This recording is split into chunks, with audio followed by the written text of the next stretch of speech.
இங்க பாத்தீங்கன்னா இது மிகப்பெரிய ஒரு இந்த கிருஷ்ணகிரியா இருக்கட்டும், பர்கூரா இருக்கட்டும், ஊத்தங்கரையா இருக்கட்டும், நம்முடைய போச்சம்பள்ளியா இருக்கட்டும், இதெல்லாம் ஒன்றியமா அறிவிச்சிருக்கிறாங்க.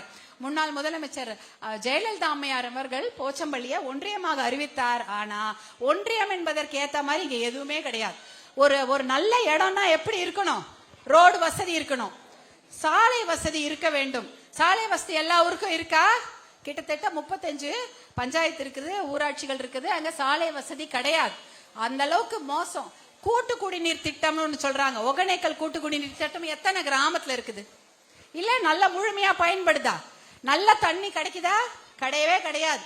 எல்லாமே நல்ல தண்ணியே கிடையாது. இத்தனைக்கும் ஒகேனக்கல் கூட்டு குடிநீர் திட்டத்தை செயல்படுத்த வேண்டும் என்று பாட்டாளி மக்கள் கட்சி தான் வருட கணக்காக போராட்டம் செய்து அந்த திட்டத்தை கொண்டு வந்தது. இல்லைன்னா அந்த திட்டத்தை கொடுத்திருக்கவே மாட்டாங்க. ஒகேனக்கல் கூட்டு குடிநீர் திட்டம் அதை கூட இன்னைக்கு ஏதோ ஒரு ஏனோ தானோன்னு பல ஊர்களில் பண்ணி வச்சிருக்காங்க. அதனால நல்ல தண்ணி கிடையாது, நல்ல சாலை வசதி கிடையாது. பேருந்து எல்லாருக்கும் வருதாமா? பேருந்துன்னா ஒண்ணு வரும், அதுவும் காலில் வந்துட்டு போயிடும். சாயங்காலம் அப்புறம் எப்படி போவாங்க திருப்பி ஊருக்கு? காலையில ஒரு பேருந்து வருது, அது ஏறி வெளியில வந்துட்டா மறுபடியும் சாயங்காலம் ஊருக்கு எப்படி போவோம்? இன்னொரு பேருந்து விட்டா தானே போக முடியும். அந்த மாதிரி பேருந்து வசதி கிடையாது. கல்லூரிகள் இருக்கா?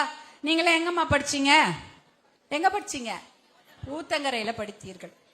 ஆனா இங்க 1000 பிள்ளைகள் இந்த பகுதியிலிருந்து போய் சேலத்திலயோ தர்மபுரியிலயோ இல்லைன்னா பெங்களூர்லயோ படிக்கிறாங்க. ஏன்னா கல்லூரிகள் கிடையாது. பெண்கள் படிக்கக்கூடிய அளவுக்கோ ஆண்கள் படிக்கக்கூடிய அளவுக்கோ இங்க அரசு கலை கல்லூரிகள் கிடையாது. அதையெல்லாம் தான் கொண்டு வந்திருக்கணும். நீங்க என்ன பண்ணிட்டாங்க? இது ஒரு ஊராட்சி, இது ஒரு ஒன்றியம் அப்படின்னு பேரை கொடுத்தாங்களே தவிர அதற்கான எந்த ஒரு வசதியும் இந்த ஊருக்கு செய்தே கொடுக்கல. செஞ்சு கொடுத்திருந்தா இங்க மருத்துவமனை இருந்திருக்கும். மருத்துவத்துக்கு எங்க போனோம்? வேற ஏதாவது ஒரு பெரிய பிரச்சனைனா நம்ம ஊர்லயே ஒரு டாக்டர் இருப்பாங்க. ஆனா பெரிய உடம்பு வியாதி வருதா எங்க போறாங்க எல்லாரும்? இப்ப சேலம் தான் போகணும். வேற சேலம் இல்லைன்னா தர்மபுரி. அப்படி இல்ல தர்மபுரியில கூட உங்களுடைய அண்ணன் மருத்துவர் அன்புமணி அவர்கள் அதை தரம் உயர்த்தினால்தான் இத்தனை பேர் அங்க போகவும் முடியுது. இல்லைன்னா பெங்களூருக்கு தான் போகணும். பெங்களூருக்கு தான் போகணும். ஏன்னா அந்த தர்மபுரி அரசு மருத்துவ கல்லூரியை தரம் உயர்த்தியதால் தான்.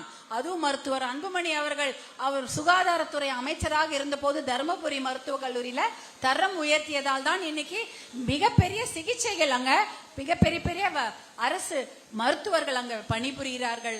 நல்ல சிறந்த சிகிச்சை கிராமத்து மக்களான விவசாயிகளுக்கும் அங்க கிடைக்குதுன்னா காரணம் மருத்துவர் அன்புமணி தான். அது செய்தது உங்களுக்காக தான் செய்தார். ஏன்னா நீங்க பெங்களூர் வரைக்கும் போகணுமா?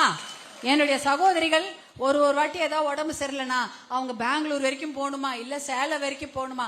பக்கத்துல வரட்டும்னு தர்மபுரியில அவர் கொண்டு வந்த அந்த திட்டம் தான் அது. அதே போல கிராமங்களில் 108 ஆம்புலன்ஸ் என்ற ஒரு அற்புதமான திட்டத்தை கொண்டு வந்ததும் உங்களுடைய அண்ணன் தான். கிராமத்துல ஒரு கிராமத்துக்கு போன் பண்ணா வருது. நீங்க போன் பண்ணா வேற ஏதாவது வண்டி வருமா? முன்னாடி எல்லாம் வண்டி வந்துச்சா? கிடையாது. எந்த ஊருக்காரு மலைக்கு மலை பிரதேசமான இன்னும் கேட்கவே வேண்டாம், வண்டியே வராது. அப்படியே அங்கேயே கஷ்டப்பட்டு பிரசவ வழியா இருந்தாலும் சரி, அடிபட்டாலும் சரி, அப்படியே அங்கேயே மங்கி கிடக்க வேண்டியதுதான். யாராவது நம்மள வண்டி எடுத்துட்டு மலைப்பகுதியில இருந்து இறக்கி கொண்டு மருத்துவமனையில சேர்க்கணும். இல்ல கிராமத்துல இருந்தா ஏதாவது வண்டி எடுத்துட்டு வருவாங்க. நமக்கு தெரிஞ்ச பக்கத்து வீட்லயோ இல்ல நம்மளுடைய கூட பிறந்த அண்ணனோ தம்பியோ ஏதாவது ஒரு போன் பண்ணா வண்டி எடுத்துட்டு வருவாங்க. அந்த வண்டியில எல்லாம் பிரசவ வழியோடு மகளிர்கள்லாம் பிரயாணம் பண்ணிதான் அவங்க உயிர் பழைப்பாங்களா? குழந்தை உயிர் பொழைக்குமா அப்படின்னு ஒரே பயங்கர ஒரு மன பிரச்சனையா குழப்பமா இருக்கும். இதையெல்லாம் மீறிதான் எத்தனையோ மகளிர் பிரசவித்திருக்கிறார்கள், நல்ல குழந்தைகளை பெற்றெடுத்திருக்கிறார்கள். இவ்வளவும் பண்ணது இதையெல்லாம் மனதில் வைத்துதான் மருத்துவர் அன்புமணி உங்களுடைய ஊரில் பிறந்த உங்களுடைய சகோதரன் என்ன பண்ணாரு? கண்டிப்பாக போன் பண்ணா அவங்களுக்கு எந்த நேரத்துக்கும் ஒரு வண்டி நிக்கணும் அவங்க வீட்டு வாசல்ல அப்படின்ற ஒரு திட்டத்தை 2005 கொண்டு வந்தார்கள். அதுதான் 108 ஆம்புலன்ஸ் திட்டம். இன்னைக்கு பிரச்சனையே இல்ல. ஒரு 108 போன் போட்டா ஒரு வண்டி வீட்டுக்கு நிக்குது. பிரசவத்துக்கும் வரும், இல்ல அடிபட்டாலும் வரும், வேற எந்த பிரச்சனைனாலும் அந்த வண்டி வரும். இதையெல்லாம் எதுக்கு கொண்டு வராங்க? நீங்க கேட்டு கொடுக்கணும்னு இல்ல, உங்களுக்கு என்ன தேவை என்பது அவருக்கு தெரிந்திருந்தது. மருத்துவர் அன்புமணி அவர்களுக்கு தெரிந்திருந்தது. அதனால்தான் அந்த திட்டங்களை கொண்டு வந்தாங்க.